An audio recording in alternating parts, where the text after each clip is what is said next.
Bien. Mais bonsoir, bonsoir, bonsoir.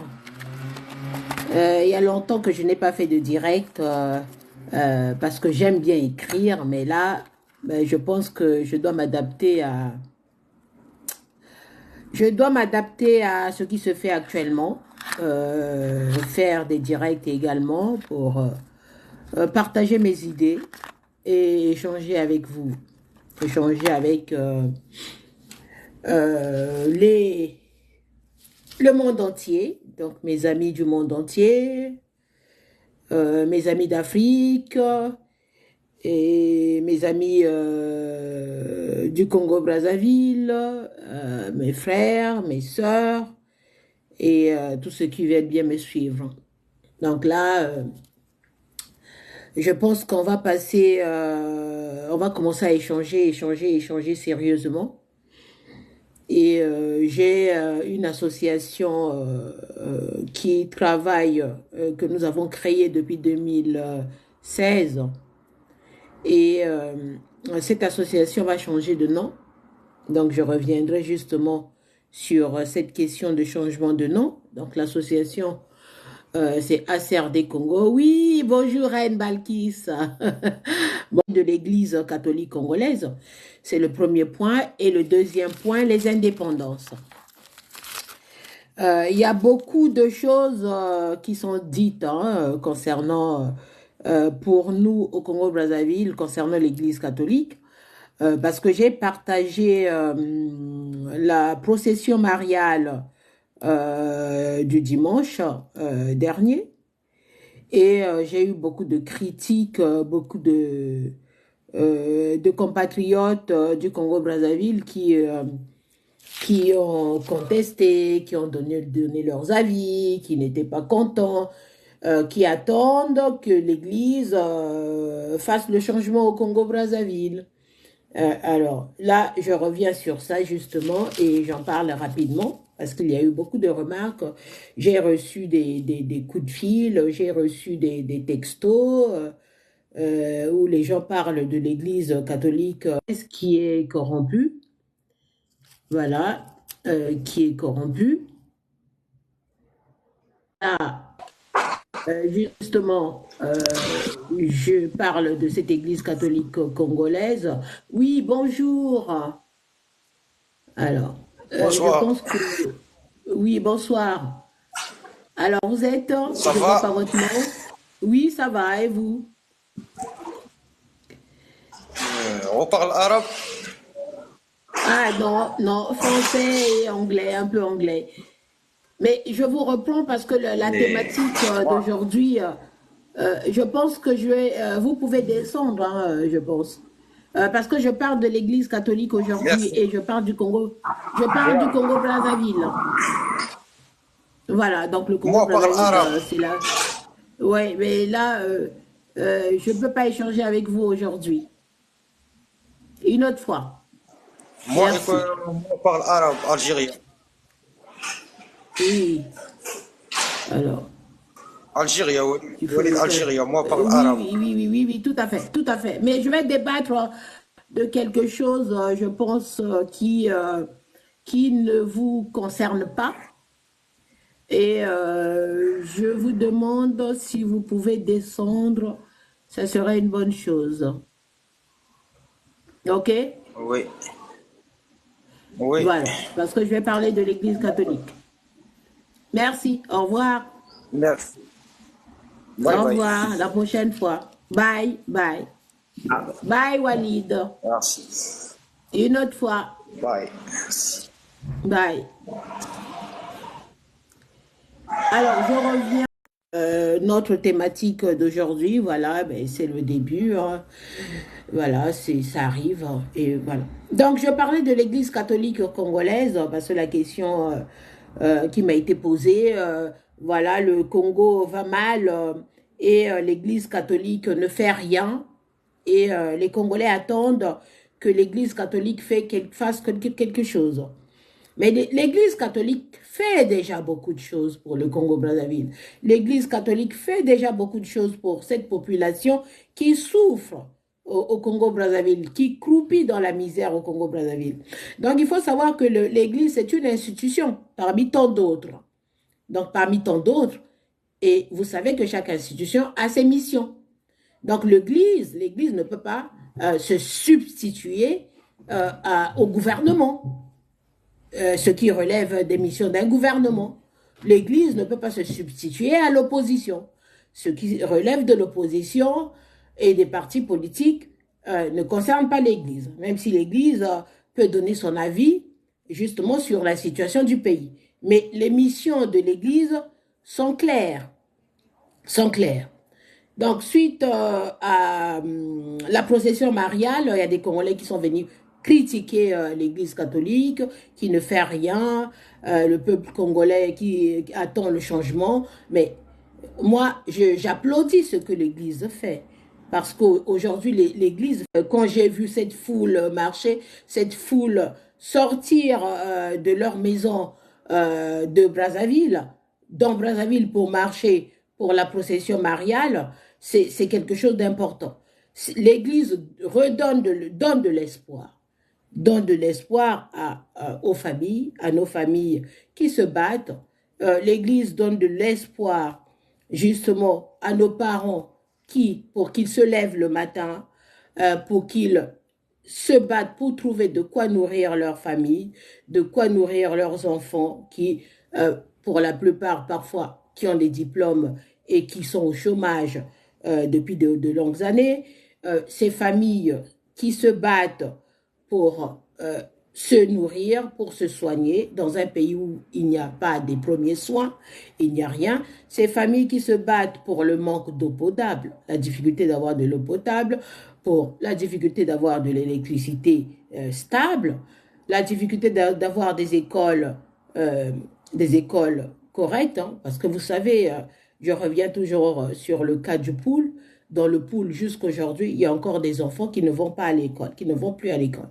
Il y a des enfants, ceux qui essayent d'aller à l'école, il y a des écoles où il n'y a pas de tableau noir et blanc. Ce tableau noir, le tableau noir que nous avons connu, il y a des écoles dans le pool où il n'y a rien, il n'y a pas ça. Donc les enfants, ils partent pieds nus, ceux qui ont cette chance d'aller là où il y a quelques salles de cours, ces enfants-là vont pieds nus, les enfants qui qui s'habillent en haillons. J'ai vu des images des enfants dans le pool qui m'ont vraiment touché, qui m'ont touché. Donc c'est pourquoi j'en parle aujourd'hui. Et dans tout ça, l'Église joue son rôle. Le jour fait sa part de ce qu'il y a à faire, malgré le manque de moyens. Donc quand on voit des organismes comme Caritas qui apportent de l'aide aux plus démunis, vous voyez bien que l'Église, et encore, nous ici, on parle de ces cours catholiques et tout le reste. Donc l'Église joue son rôle. Et vous allez constater que généralement, les jeunes qui vont prier ne sont pas des bébés noirs. Ils ne vont pas agresser les gens dans la rue parce que c'est ce côté moralisation de la société. L'Église catholique au Congo joue son rôle. Mais le manque de moyens, vous constatez bien que, étant donné que le pays est en difficulté, les fidèles également n'ont pas assez d'argent pour cotiser, pour que l'Église puisse bien mener ses missions. Donc ça, je voulais quand même le dire aujourd'hui, avec tout ce qui se passe au Congo-Brazzaville et le rôle de l'Église. Donc faire sortir les parents, j'ai vu les femmes qui chantent, qui sont dans la joie lors de la procession mariale, c'est quelque chose d'important pour des gens qui n'ont presque rien.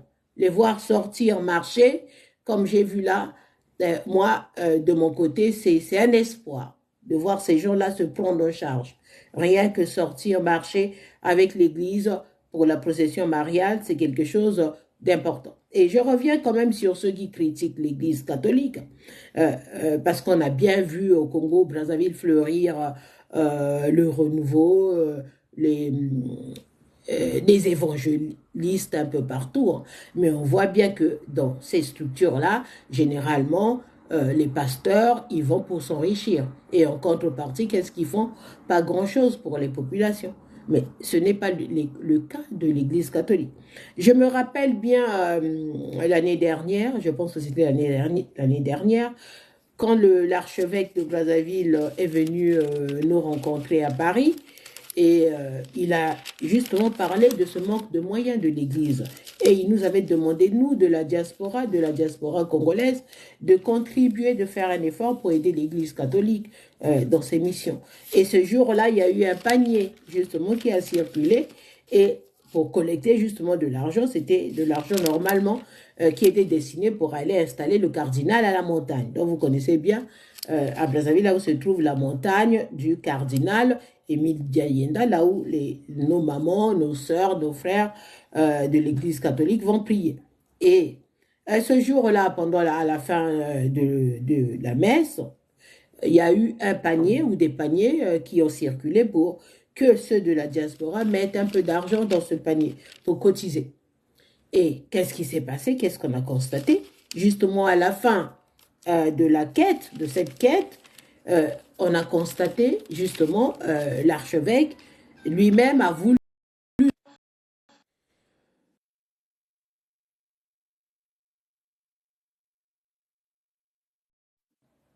combien on avait pu collecter ce jour-là.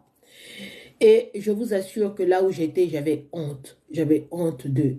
On n'avait même pas pu collecter 3 000 euros ce jour-là. Et pourtant, il y avait du monde. Il y avait toutes les congrégations congolaises, les Saint-Rita, les Immaculés, toutes ces congrégations catholiques que vous connaissez, là où les...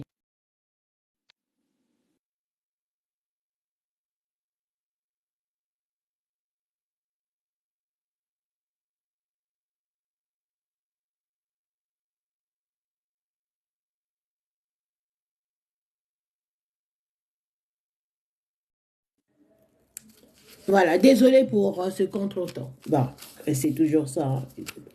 Voilà, donc nous étions là, nous avons mis quelque chose dans le panier. Moi, je me rappelle que j'avais 3 billets de 50 euros que j'avais mis dans le panier. Mais quand l'archevêque a voulu qu'on compte justement ce que les Congolais de la diaspora avaient mis dans la caisse, et bien quand on a compté tout ce monde-là, il y avait du monde ce jour-là. Il y avait du monde, l'église était remplie, les gens étaient jusqu'à l'extérieur, les Congolais. Il y a eu plein de Congolais qui sont venus et finalement, on n'avait même pas collecté 3 000 euros. Il n'y avait même pas 3 000 euros dans les paniers, le total des paniers que la diaspora ce jour-là, les gens ont mis de l'argent dans le panier, il n'y avait même pas 3 000 euros. Vous voyez bien, et il a dit devant tout le monde, voilà, notre mission, si on n'a pas des sous, comment on peut aider ce peuple-là si nous-mêmes, l'Église, nous n'avons rien. Ça, je voulais quand même le dire parce que j'étais là ce jour-là. On n'avait même pas eu 3 000 euros. Vu le monde, le nombre de Congolais qu'il y avait ce jour-là de la diaspora, on n'avait même pas eu 3 000 euros. Alors quand je vois qu'il y en a qui viennent là pour critiquer, insulter l'Église catholique qui ne fait rien au Congo-Brazzaville, je suis estomaquée, je suis étonnée. Je me dis, mais c'est pas possible. C'est la seule institution qui permet à cette population congolaise de garder la tête hors de l'eau. C'est la seule institution, avec quelques activités, quelques actions de Caritas et d'autres structures et des sœurs religieuses qui se mettent à aider les familles. Donc, quand je vois les gens venir critiquer, je me dis, mais ces gens-là, ils ne se rendent pas compte. Ce n'est pas à l'Église de faire la révolution au Congo. L'Église est là pour moraliser. L'Église, c'est vrai que là, l'Église dénonce quand il faut dénoncer. Elle le fait. Mais ce n'est pas à l'Église de se substituer aux partis politiques. Ce n'est pas à l'Église de se substituer à un gouvernement failli. Ce n'est pas à l'Église de le faire. Ce n'est pas dans sa mission. Au contraire. Donc on voit bien, heureusement que l'Église est encore là. Sinon on allait avoir beaucoup plus de criminels au Congo, avec ce qui se passe, avec les bébés noirs et tout ce qui se passe. Donc je voulais quand même le dire aujourd'hui pour l'Église. Hein, et rappeler également que Pendant longtemps, on a vilipendé un grand monseigneur qui a fait quelque chose pendant la conférence nationale au Congo. Ce grand monseigneur-là, je me rappelle que dans certains quartiers du sud de Brazzaville, les gens se sont baladés avec un mouton, un bouc. Ils avaient pris un bouc, ils ont mis la corde et ils étaient en train de taper sur ce bouc. Combo, combo, combo, c'est ta faute si Sassou est encore là, ou si Sassou est revenu au pouvoir. Et je vois jusqu'aujourd'hui, il y a des hommes politiques qui continuent de le dire, de dire que oui, c'est la faute de Monseigneur Combo, mais il fallait aller voir quelle était la mission de la conférence nationale. La conférence nationale n'était pas un tribunal, c'était pas une cour pénale. Il fallait bien que les institutions normales du pays fassent leur boulot. Il y avait quand même la justice au Congo. Il y avait le code pénal congolais qui était encore là, qui n'était pas aboli, et il y avait le code de procédure pénale. Donc le Congo avait bien ces textes-là pour poursuivre les soi-disant, les présumés coupables de meurtre au Congo. Donc aujourd'hui, alors quand j'entends encore les gens venir critiquer l'archevêque de Brazzaville et l'église, je suis étonnée, ils ont la mémoire courte. Monseigneur qui a essayé de faire quelque chose, mais comment on l'a vilipendé, comment on l'a malmené, tous les mots, tout ce qui s'est passé, tout ce que les politiques avaient fait de mal, toute cette mauvaise gouvernance des politiques depuis 92, eh ben, on mettait tout sur la tête de Monseigneur Combo. Donc de l'Église, parce que Monseigneur Combo était à la conférence nationale au nom de l'Église. Au nom de l'Église. Il n'était pas parti à titre personnel. Donc aujourd'hui, quand j'entends les gens venir demander à l'Église de faire quelque chose, mais vous demandez à l'Église de faire ce qui ne relève pas de ses missions. Voilà, ça, je voulais bien le dire aujourd'hui par rapport à mes publications de la procession mariale. Donc aujourd'hui, on est le 15, le 15 août 2024. Donc c'est également une transition que je voulais faire pour parler de l'indépendance, de l'indépendance du Congo-Brazzaville. Donc tout le monde a entendu le discours de celui qui gouverne le Congo depuis plus de 40 ans. Donc je ne commente même plus ce qu'il dit, puisque c'est bis repetita, on entend les mêmes choses, on entend les promesses, on a entendu en début d'année, en fin d'année 2023 pour l'année 2024, que l'année 2024 c'est l'année de la jeunesse, et là vous voyez combien c'est sbire le ministre chargé de la communication, porte-parole du gouvernement, vous avez entendu ce qu'il a dit. Donc ce n'est plus l'année de la jeunesse 2024, on a déjà parcouru plus de la moitié de l'année. Combien d'emplois ont été créés? Combien d'écoles ont été construites? Combien d'universités ont été construites? Rien que équipées. Combien de tables bancs qu'on a pu installer? Donc, on ne voit rien du tout. Et là, on est au mois d'août. Donc, au mois d'août, il vient nous parler de statistiques. Il y a eu des emplois qui ont été créés. On ne sait pas s'il y a eu des emplois au Congo pour les jeunes qui ont été créés. Dans quel secteur? Parce que quand les emplois sont créés, il faut bien qu'on nous dise dans quel secteur. Qu'est-ce qui a fait qu'on puisse créer des emplois pour les jeunes au Congo et lesquels? Quel profil? Quelle catégorie socio-professionnelle, ainsi de suite. Il n'y a rien. Il n'y a rien. Il n'y a rien.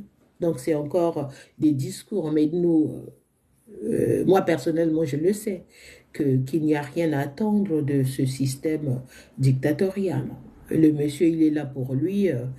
Tout ce qu'il organise, c'est autour de comment s'enrichir, lui, sa famille et tout ce qui l'entoure, et comment préserver son pouvoir.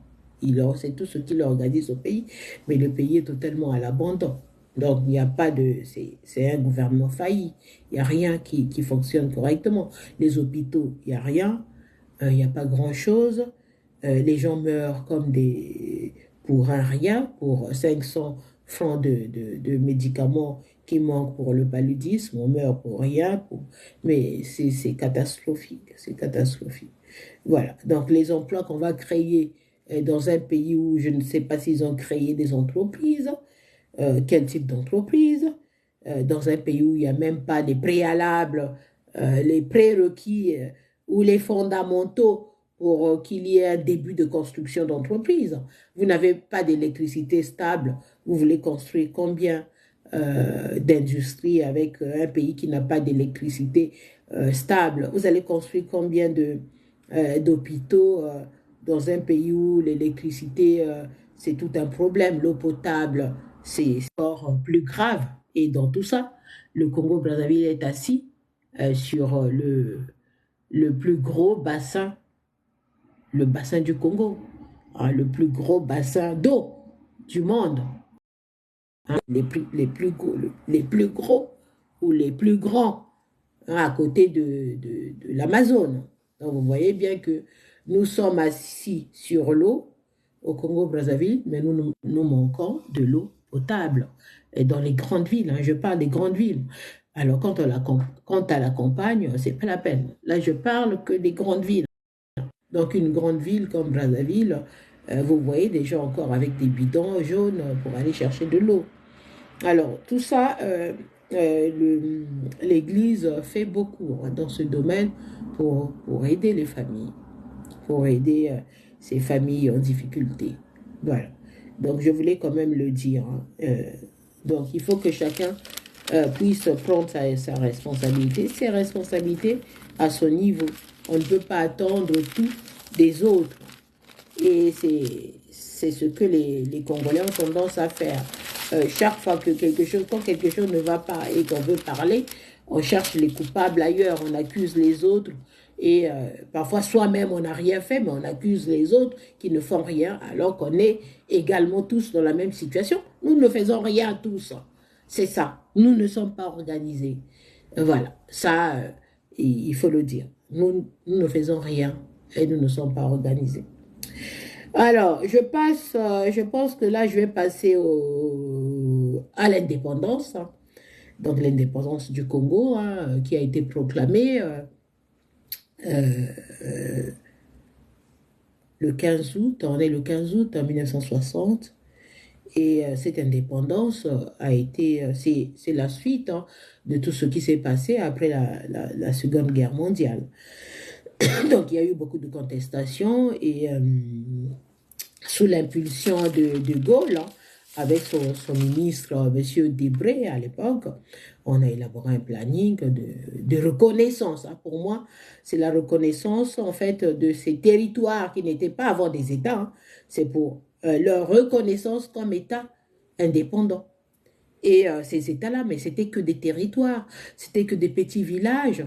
Et c'est la colonisation qui a créé des villes, hein, qui a créé des villes, qui a regroupé des tribus, qui a aidé les tribus, les groupes ethniques à se mettre ensemble pour constituer des villes. Et pour nous, c'est la France. Donc c'est la France qui, justement, avec De Gaulle, qui a décidé d'accorder les indépendances, en fait, de reconnaître, parce que pour moi, dire indépendance, c'est comme si ces États-là, c'est comme si ces États indépendants existaient avant. En réalité, ces États-là n'existaient pas avant. C'était des groupuscules d'ethnies éparses qu'on a regroupées en créant des administrations par-ci, par-là, en créant une forme de gestion pour apporter l'école auprès des populations, pour apporter la santé, pour apporter le minimum que les Occidentaux avaient déjà chez eux. Donc, pour apporter... Bon, après, vous allez faire des débats sur, oui, il y a eu la traite négrière, oui, il y a eu ceci. Mais moi, je vous parle justement de cette période de... Oui, il y a eu du mauvais, mais il n'y a pas eu que du mauvais. Il y a eu aussi du bon, parce qu'on n'était pas forcément des tribus qui pouvaient se mettre à créer. On allait avoir peut-être 10 000, 20 000 États, s'il fallait créer selon le nombre de tribus qu'il y a en Afrique. Donc, il fallait bien regrouper certaines tribus ensemble pour constituer des blocs, des ensembles, des villes, des villages, voilà, des cantons, ainsi de suite. Donc, il fallait bien regrouper ces petits villages en chef-lieu, en chef-lieu, en canton qu'on pouvait administrer. Dans cette organisation administrative qui permet justement d'installer les infrastructures nécessaires à l'amélioration des vies de ces populations qui, dans certaines zones de l'Afrique, étaient des nomades. Donc des nomades, ceux qui se déplaçaient au gré de la météo. Voilà. Au gré des conditions de vie selon la météo, selon ce que la météo permettait de faire. Donc nous, les indépendances, justement au Congo-Brazzaville, c'est arrivé le 15 août. Hein. Et aujourd'hui, j'entends souvent parler de, voilà, c'est des indépendances factives, enfin, des indépendances, voilà, biaisées. On entend les panafricains parler d'une nouvelle indépendance, mais la question que moi je pose, mais nous n'étions pas avant des États constitués. Hein. C'est le colon qui a constitué ces États-là. C'est le colon qui a mis les limites, qui a mis les frontières. Parce que les critères de constitution d'un État, il y a les frontières. Il fallait délimiter les frontières. Donc, c'est la France qui a fait ce travail de délimitation des frontières et de regroupement de certaines ethnies, certains groupes ethniques pour qu'on constitue des États, pour qu'on se mette ensemble. Donc là, justement, c'est après ce groupement que le colon, justement, a mis des limites, a mis les frontières pour distinguer les États. Et je tiens quand même à vous rappeler que l'Afrique, alors là, je parle de l'Afrique francophone, parce qu'il y en a qui oublient que l'Afrique, c'est 54 États. Hein. L'Afrique, ce n'est pas que 3 États. Aujourd'hui, quand j'entends certains, soi-disant panafricains, dire oui, nous sommes pour défendre l'Afrique, nous sommes en train de construire l'Afrique, mais non, mais l'AES, ce n'est que 3 petits États, 3 États sous-développés. Hein. Vraiment 3 États dans l'économie qui ne pèsent même pas dans l'économie mondiale. Je voulais quand même le dire parce que les gens se leurrent, les gens racontent n'importe quoi et pourtant il faut construire ces pays-là. Tout est à construire. On vous a donné, on a fait une reconnaissance au niveau de l'ONU. Donc c'est la France qui nous a fait reconnaître au niveau de l'ONU. La France a tracé les frontières et a dit voilà, tel coin c'est tel et tel pays. Tel autre coin, c'est tel pays, voilà les délimitations que nous avons proposées et la France a déposé à l'ONU pour qu'on puisse reconnaître la reconnaissance de chaque État de l'Afrique francophone. Je parle de l'Afrique francophone. Rappelez-vous que le Mali et le Sénégal, à une époque, c'était qu'un territoire. Ils étaient ensemble. Mais après, on a créé 2 États. Rappelez-vous le Cameroun, il y avait plusieurs colons qui sont passés, les Allemands, les Anglais au nord et au sud, les Français. Donc, vous voyez bien qu'on a regroupé des territoires. Bon, il y en a qui se plaignent, qui disent oui, on a regroupé des ethnies, des peuples qui ne devaient pas être regroupés, mais vous n'en savez rien. Lesquels qui devaient être ensemble, lesquels qui n'étaient pas ensemble, vu que c'était toujours des conflits de terre, des conflits, les gens se battaient à l'époque pour un rien. Les gens s'entretuent en Afrique juste pour de l'espace, juste pour une femme ou pour du bétail. Voilà. Donc vous voyez bien que finalement, on nous a regroupés pour qu'on puisse constituer des États. Sinon, on allait avoir combien d'États si on tenait compte de chaque ethnie. Et il y a aussi cette réalité-là. Ce n'était pas évident de connaître toutes les ethnies. Et c'est après qu'il y a eu un grand travail de savoir quelles sont les ethnies au Congo, les différentes ethnies qui existent au Congo. Donc c'est tout un travail des gens qui ont travaillé pour découvrir tout ça. Mais il fallait bien créer ces États-là et les faire reconnaître au niveau de l'ONU. Donc les critères de reconnaissance, c'était ça. Il fallait une population qui vit ensemble. C'est les mêmes critères aujourd'hui. Une population qui vit ensemble, des frontières bien délimitées et une organisation administrative.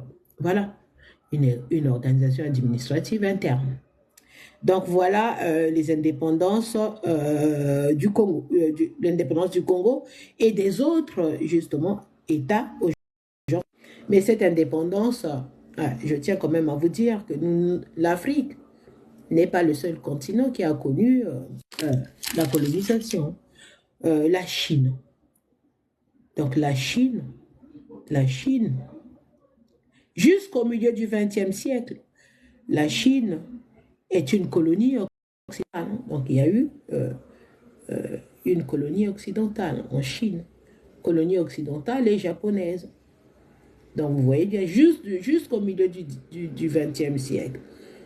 Vous voyez bien que la Chine aujourd'hui, les Chinois, ils ne se plaignent pas d'avoir été colonisés. Et pourtant, ils ont aussi subi une colonisation. Et ils ont même subi des guerres entre eux. Justement, c'est ce qui existe aussi en Afrique, où ces ethnies, ces groupuscules ethniques qui, à l'époque, avant le colon, ne constituaient pas encore des États, se battaient.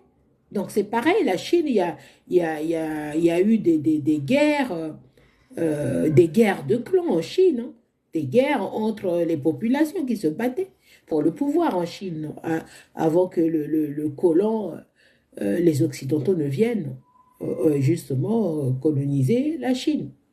Donc, la Chine après a eu son indépendance, c'est Mao a proclamé la République populaire de Chine en 1949. Vous voyez bien que on sort de la Seconde Guerre mondiale.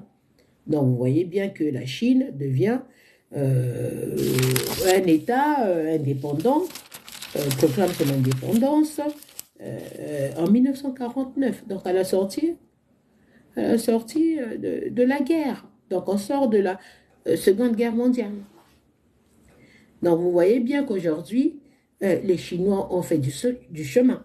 Donc, quand vous faites la différence de 1949 à 1960, quand il y a eu la vague d'indépendance dans les pays, les territoires de l'ancienne, de l'Empire français, hein, l'Empire colonial français, hein.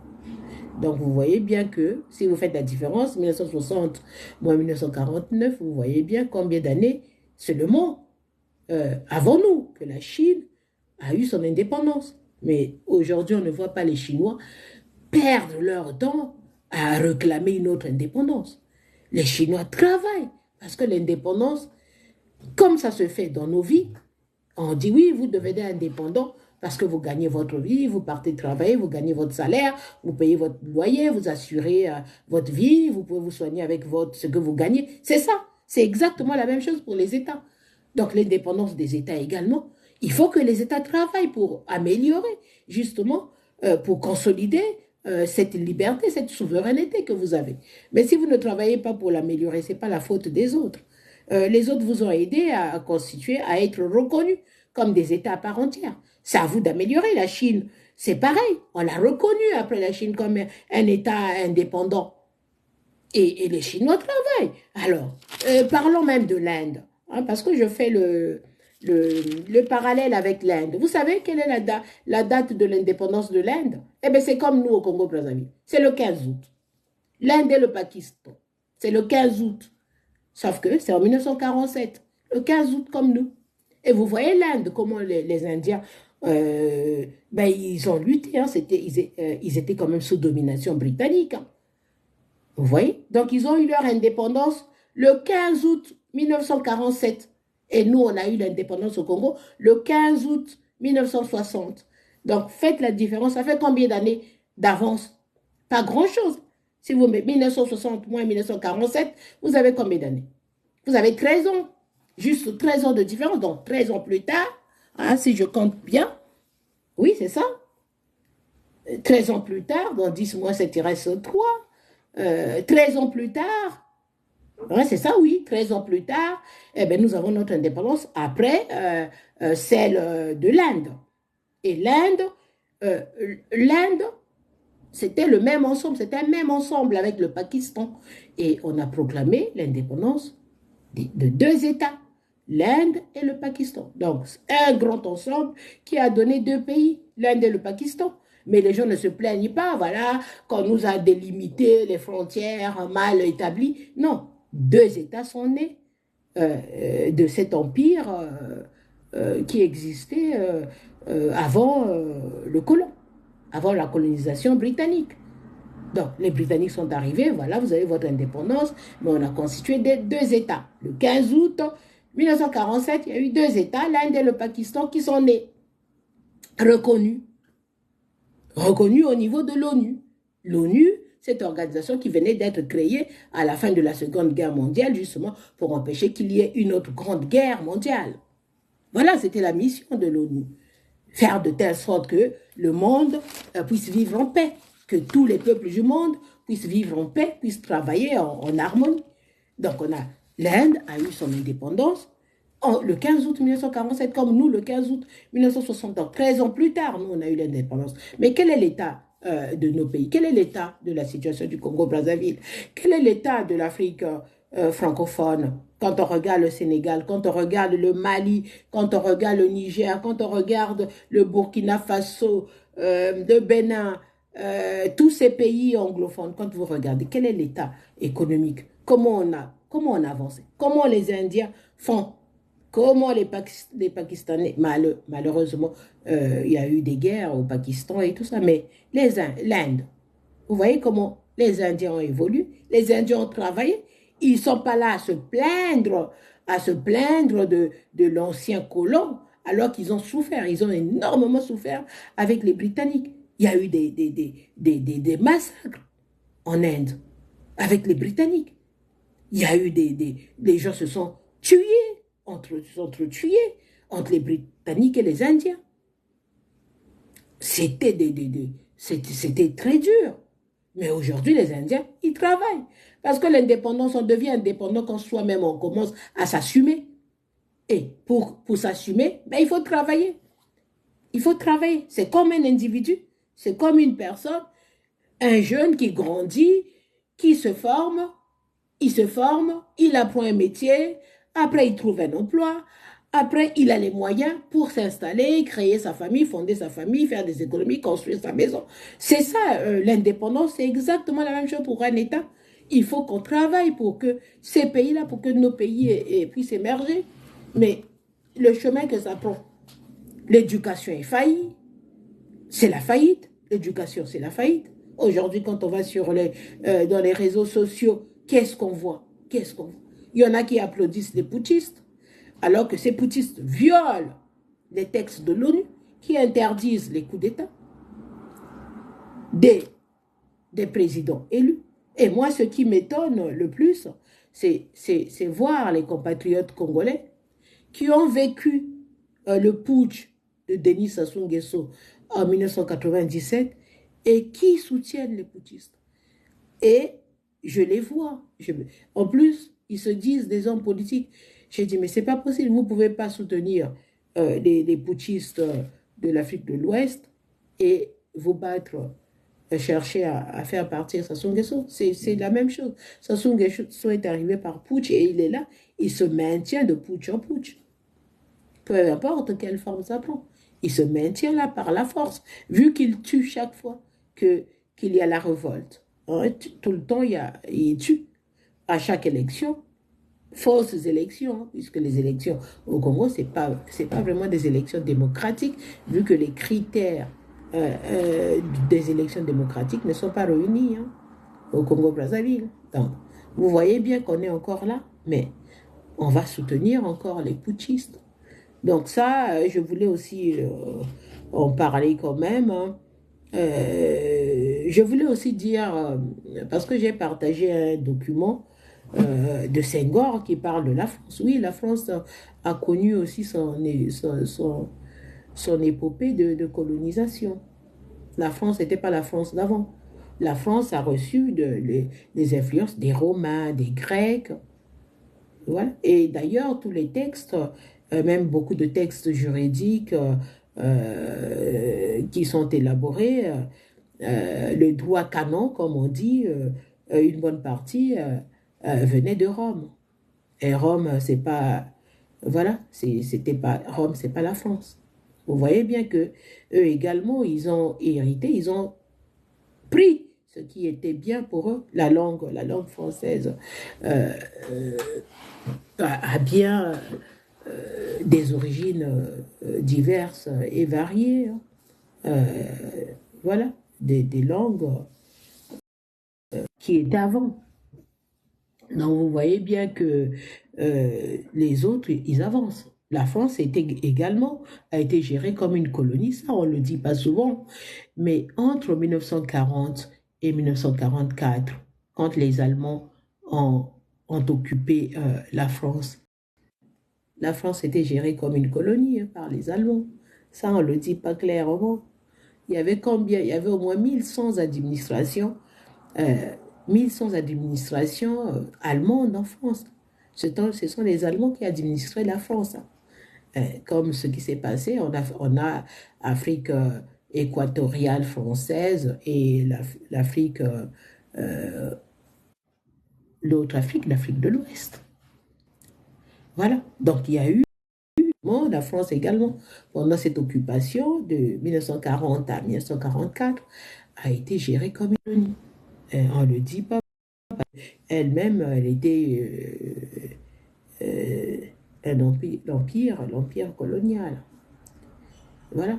Donc c'était difficile de l'avouer, de le dire. Mais ils ont vécu comme une colonie pendant cette occupation allemande, parce qu'il y avait des administrateurs allemands qui géraient les villes, qui géraient les administrations. Voilà. Je voulais quand même le dire. Donc, alors, quand j'entends, voilà, on n'est pas indépendant, si nous sommes indépendants, c'est à nous de consolider notre indépendance. Voilà, c'est à nous de consolider. Parce que si vous cherchez, oui, on nous a donné une indépendance, mais oui, mais avant, est-ce que vos États existaient? Vos États n'existaient pas avant. Donc, quand vous dites qu'on vous a donné les indépendances, non, on vous a créé. On a créé vos États qui n'existaient pas avant. Donc, on allait donner les indépendances. Non, c'est la reconnaissance, même si on parle de l'indépendance, c'est une reconnaissance des États, des nouveaux États. Hein, c'est comme ça qu'on dit en droit international. C'est la reconnaissance des nouveaux États. C'était tout simplement ça. Parce qu'avant, vous n'étiez pas des États. Alors, quand vous parlez de, oui, on nous a donné des indépendances factices, on vous a donné les indépendances parce que vous étiez qui avant? Vos États-là n'existaient pas. Le Mali en tant que Mali n'existait pas. Le Niger en tant que Niger n'existait pas. Le Sénégal en tant que Sénégal aujourd'hui avec ses délimitations, ses frontières n'existait pas. Puisque le Sénégal et le Mali, ça faisait un seul bloc à l'époque. Le Cameroun, un bloc, un ensemble Cameroun, ça n'existait pas. C'était la moitié au nord. C'était un autre colon. Au sud, c'était un autre colon. Dans tous ces États-là, Benin, Guinée, ainsi de suite. Ben, ça n'existait pas en tant que tel, en tant qu'État avant. Donc, quand vous dites qu'on vous a donné des indépendances factices, mais vous n'existiez pas avant comme des États. On a fait une reconnaissance, même si on parle en termes d'indépendance, mais c'est des reconnaissances, des territoires. Vu qu'il n'y avait pas de délimitation. Vous ne savez même pas où commençait votre village et ça s'arrêtait où. Et dans votre village, il y avait qui? Quand on prend le Congo-Brazzaville, au nord, qui vivait? Au sud, qui vivait? Qui était là? Qui était là avant? Qui est venu après? Même si on parle après, on parle des royaumes. Mais on ne savait pas quelles étaient ces délimitations de ces royaumes. On ne savait pas. Donc tout ça, c'est le travail du colon qui est venu délimiter pour faire reconnaître justement ces États-là au niveau de l'ONU. Voilà, je voulais quand même parler de ça aujourd'hui. Donc, c'est la journée de Marie, hein, de la Vierge Marie. Ça aussi, c'est un autre débat pour les chrétiens, enfin, ceux qui prient Jésus-Christ. Hein. Oui, les chrétiens, justement, qui parlent de Marie. On ne prie pas Marie, on demande à Marie de prier pour nous. C'est ça, hein, l'Église catholique, d'intercéder pour nous, de prier avec nous, de prier pour nous. Voilà. Donc, c'est ça aussi. Et puis, il y a eu ce débat sur la couleur de la Vierge Marie lors de la procession. J'allais en parler au début, mais bon, je reviens quand même sur ça. Lors de la procession mariale, puisque les dates, ce sont ces dates-là. Il y en a qui disent que c'est Fulbert Youlou, le premier président du Congo, qui a décidé de cette date-là, du 15 août. Donc le 15 août, c'est le jour de la Sainte Vierge Marie. C'est la journée de la Sainte Vierge Marie. Il y en a qui disent, oui, vous utilisez des effigies, c'est la Vierge Marie est blanche, mais l'Église, dans l'Église catholique, Dieu n'a pas de couleur. Dieu n'a pas de couleur. Même si les représentations, c'est avec, on a fait avec, c'est tout blanc, ou noir aussi. Il y en a qui parlent de la Vierge noire. Mais dans l'Église catholique, Dieu n'a pas de couleur. Et d'ailleurs, dans la Bible, c'est dit, hein, vous êtes fait à l'image de Dieu. Donc vous êtes fait à l'image de Dieu. Si vous êtes fait à l'image de Dieu, cela signifie que vous soyez noir, rouge, jaune, blanc ou je ne sais pas quelle couleur, eh bien, vous êtes fait à l'image de Dieu. Selon comment vous vous présentez, vous êtes à l'image de Dieu. Selon votre couleur, peu importe, vous êtes tous à l'image de Dieu. Donc l'Église catholique, il n'y a pas de couleur. Donc les statues qui sont peintes en blanc, et c'est du matériel. Ceux qui ont créé ces représentations-là, c'est le matériel qu'ils ont utilisé, c'était cette couleur. Donc chacun a utilisé ce qu'il avait à sa portée et selon sa vision qu'il a de Dieu. Donc Dieu n'a pas de couleur. Donc si vous êtes blanc, eh ben, Dieu est blanc. Si vous êtes noir, Dieu est noir pour vous. Si vous êtes jaune, Dieu est jaune. Si vous êtes rouge, Dieu est rouge. C'est comme ça. Dieu n'a pas de couleur. Dieu, c'est un esprit, ça n'a pas de couleur. L'esprit n'a pas de couleur. Donc, ceux qui passent leur temps à dire oui, on prie. Non, on ne prie pas les représentations. On prie quelque chose qui n'a pas de. C'est juste des représentations. On prie le bon Dieu invisible, qu'on ne voit pas, qui n'a pas de couleur. Voilà. C'est ma première intervention sur, je ne sais pas si c'est la première, c'est la troisième sur TikTok. Donc je reviendrai sur d'autres questions, hein, sur des choses, peut-être des échanges plus tard sur le Congo-Brazzaville. Qu'est-ce que vous en pensez? Et qu'est-ce qui se passe? Qu'est-ce qu'on peut faire? Comment s'en sortir? Parce que ce pays va mal. Hein, les gens vivent difficilement dans ce pays. On a beau faire l'autruche, mais le pays va très très mal. Ce n'est pas parce qu'on est de l'opposition, mais c'est la réalité. C'est la réalité. Hein. Le vécu des populations du Congo-Brazzaville, la situation est catastrophique. Hein. C'est dur. Il y a des hôpitaux où les populations fuient même, ne peuvent même pas aller à l'hôpital parce qu'on n'a pas d'argent. Et ils ont même peur. L'hôpital fait peur en plus. Voilà, l'hôpital fait peur parce qu'il n'y a pas parfois des compétences qu'il faut à l'hôpital. Voilà. Mais je reviendrai sur toutes ces questions la prochaine fois. Donc, je voulais échanger un peu. Et puis, bon, comme on dit, bonne fête de la reconnaissance de la République du Congo. Voilà. Donc, c'est le 15 août 1960. Et rappel, on n'est pas le seul à avoir obtenu notre indépendance le 15 août. C'est la même date avec les Indiens et les Pakistanais. Le 15 août. Donc, bonne fête d'indépendance au Congo-Brazzaville, à l'Inde et au Pakistan. Voilà. Merci bien. Et puis, la prochaine fois, on fera mieux. Et à bientôt. Je ne sais pas s'il y a des gens qui veulent intervenir parce que... Alors, qui est là? Je ne sais pas. Fadiga, Brigitte Licard. Je ne sais pas aujourd'hui si je peux faire intervenir les gens la prochaine fois. Je pense qu'on va débattre sur les matières premières en Afrique. Alors moi, je vais débattre en tant qu'économiste, hein, juriste également. Qu'est-ce que je sais, qu'est-ce qu'on peut dire sur les matières premières en Afrique? Parce qu'il y en a qui disent toujours les matières premières. Les matières premières nous appartiennent. Voilà, donc ça sera un autre débat. Non, les matières premières ne nous appartiennent pas.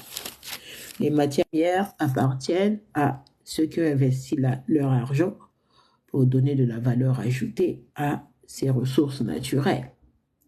Donc, si vous n'avez rien investi, vous ne recevez que quelque chose selon, parce que c'est sur votre territoire. Voilà. Mais en réalité, la matière première, c'est celui qui investit son argent, hein, c'est celui qui en est le propriétaire. Ça, c'est en économie. Donc, on ne va rien inventer, hein, c'est partout pareil. Donc, vous décidez de transformer votre eau, de mettre votre eau en bouteille, vous payez des droits à l'État, les droits d'installer votre usine de traitement d'eau, vous payez les droits, les douanes, les taxes, tout ce qui va avec, et vous vous installez, vous créez votre entreprise pour mettre de l'eau du fleuve en bouteille, hein, pour traiter de l'eau et mettre en bouteille. Alors, quelqu'un ne viendra pas dire, voilà, cette eau-là appartient au pays, bon, mais comme vous avez mis dans les bouteilles, ben moi, je viens me servir pour boire gratuitement.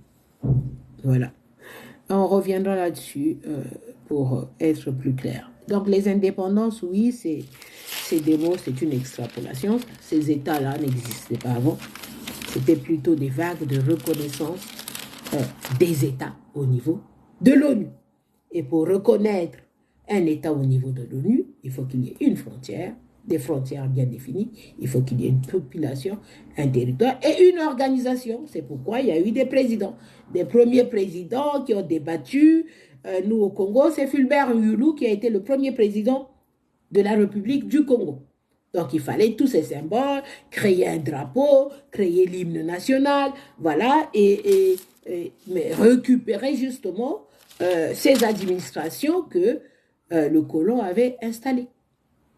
Voilà, donc on avait des postes de contrôle, ce qu'on appelle les PCA, par exemple, c'est des créations, c'est la création du colon. Après, on a eu des villes, des grandes villes, où on a regroupé les populations pour leur donner des infrastructures nécessaires à leur bonne survie. Voilà, on a créé des centres d'hôpitaux, on a créé des écoles, voilà, qui permettaient justement aux populations de se regrouper, de se mettre ensemble, hein, de créer cette cohésion sociale. Voilà, pour qu'on puisse devenir des États à part entière. Donc tout ça, c'est le travail du colon. C'est pas nous.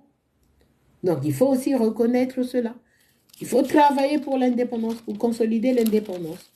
Si on ne travaille pas pour la consolidation de cette indépendance, pour l'Afrique, on est perdu. Les Indiens sont là comme exemple. Les Chinois, voilà, ils travaillent, ils étaient colonisés.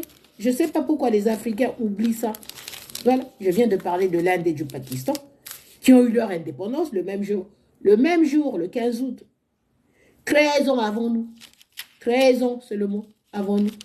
La Chine, c'est 11 ans avant nous, avant les anciennes colonies françaises. 11 ans seulement avant nous, qu'ils ont eu leur indépendance. Mais regardez comment ils travaillent, passent pas leur temps à pleurnicher. Il faut des gouvernants responsables qui ont des visions pour l'Afrique, qui ont des projets, qui peuvent travailler. L'Afrique a des moyens, mais les moyens, c'est plus de la ressource humaine. Donc, il faut bichonner, il faut travailler pour cette ressource, la ressource humaine africaine. C'est par là qu'il faut commencer. Un peuple qui est bien traité, c'est un peuple qui travaille, c'est un peuple qui crée. Voilà, il faut créer ces opportunités, donner des moyens à la jeunesse de créer, de se former, de s'intégrer, de s'impliquer dans la gestion du pays, dans la construction des pays en Afrique. Et ça manque. Comme nous au Congo-Brazzaville, on voit bien, on est dans un système où si vous n'êtes pas de la famille, vous ne pouvez rien créer. Déjà la corruption qu'il y a, rien que pour aller créer une association, il faut corrompre. Vous voyez, tout ce qui est mis en place, le système dictatorial a fait de telle sorte que rien ne bouge, que rien n'avance. Donc, tous ceux qui veulent aller créer, hein, j'entends certains dire, oui, vous ne venez pas financer au pays, vous ne venez pas construire au pays comme les autres communautés, les Sénégalais qui repartent créer chez eux. Mais au Sénégal, il y a un peu plus de liberté d'entreprendre, ce qui n'existe pas au Congo. Au Congo, si vous allez peut-être faire un petit taxi, envoyer un taxi au Congo, envoyer... faire des petites choses au Congo, mais quand il s'agit de créer une grande entreprise qui peut employer plusieurs jeunes, eh bien, vous n'aurez pas des autorisations. Voilà. Alors, on continue, vérifier, on continue. La maîtrise, c'est quoi que je vais faire plus? Non, c'est possible de vérifier. Qu'est-ce que je vérifie? Voilà. Bon, ben on s'arrête là. Je pense que je reviendrai sur beaucoup de thèmes. Hein. Je démarre quelque chose et puis je vais aborder plusieurs thèmes pour le Congo. Et là, actuellement, je travaille pour une dynamique pour les femmes africaines. Donc, on va mettre en place mais des formations politiques, en gestion, en management pour les femmes. Bon, pas exclusivement les femmes, pour les femmes africaines, pas que, et même pour les femmes françaises et autres, étant donné que les cours seront, ça sera des classes virtuelles, des masterclass que je suis en train de préparer et je vais mettre en place, nous allons mettre en place avec notre association, donc pour inciter les femmes africaines, pour pousser les femmes africaines à s'impliquer en politique. Parce que l'Afrique, tant que les femmes ne vont pas s'impliquer dans la gestion de la cité, ça va être dur, parce que c'est la moitié quand même de la population. Donc si cette moitié est mise à l'écart, eh ben c'est ça, c'est ce que nous voyons aujourd'hui. Hein. Une moitié de la population qui est mise à l'écart, rien n'avance. On voit bien la capacité de gestion que les femmes ont. Donc c'est ça également, voilà. Donc je m'arrête là pour ne pas m'éterniser, et puis le temps presse. Donc la prochaine, à la prochaine, à la prochaine. Voilà, merci. On va débattre la prochaine fois. Voilà.